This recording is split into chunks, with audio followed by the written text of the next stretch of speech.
Fighting games are very fun and unique in that, one, tons of different character selection.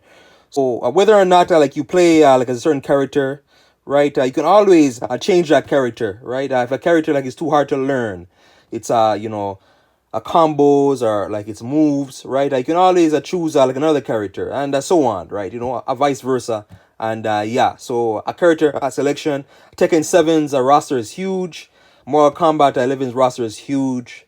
And the character selection, a feature really like allows for more versatility, variety, in the gameplay, and yeah, just like allows for more fun overall. Another one too now is character customization, the individual character customization, individual character upgrades, upgrading gears, uniform sets, getting a new uniform sets.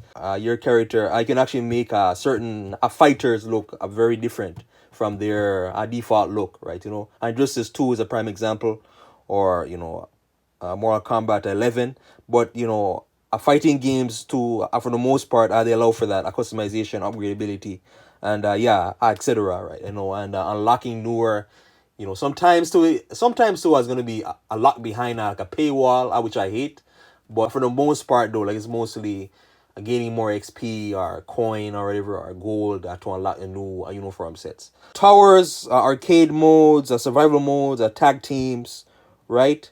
Or if it's like some sort of Injustice 2 situation, it's like a multiverse, right? So you have different types of fighting sets or whatever, and survival, especially a survival mode or towers, like is very fun. Fighting, a one fighter moving on at the next fighter, a next fighter, etc. Right?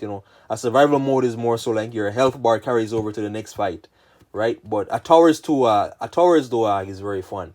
You can see how and like for the most part the fighters are like a pretty a random. So who you gonna fight? It's pretty random. Same thing too, like with Tekken 7 or Tekken Resurrection, Dark Resurrection. But randomness like that, a randomness like in not really knowing who you're gonna fight next, and especially like if you're playing like on a hard difficulty, where the AI I can really go crazy. Hours arcade modes are like are very fun. Sometimes too there's tag team modes, and yeah, sometimes too, like in the case of Mortal Kombat X, there's gonna be like some sort of test your might situation where it's like this QTE thing where you have to tap this button, rapidly to break the object. And another one now is the willingness to improve and overall motivate. Like you're gonna fighting games are like can be very challenging. Like especially like if you're new to it or are new to that specific fighting game, whether it be learning how to block, comboing, parrying, projectiles, or projectile deflections, right?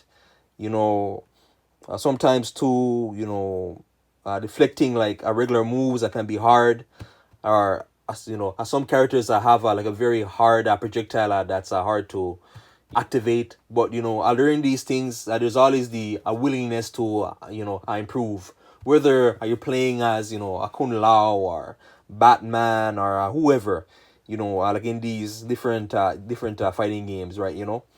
The willingness to improve. And like for me, I am pretty average playing fighting games. Like I am very average, but there's always that room for continually room for improvement, you know. And playing, especially if you're going into a Tekken or Injustice, where it's like hold a back to block, where you have to hold a back to block. You don't hold R2 to block, so your character moves as you block, which is kind of annoying.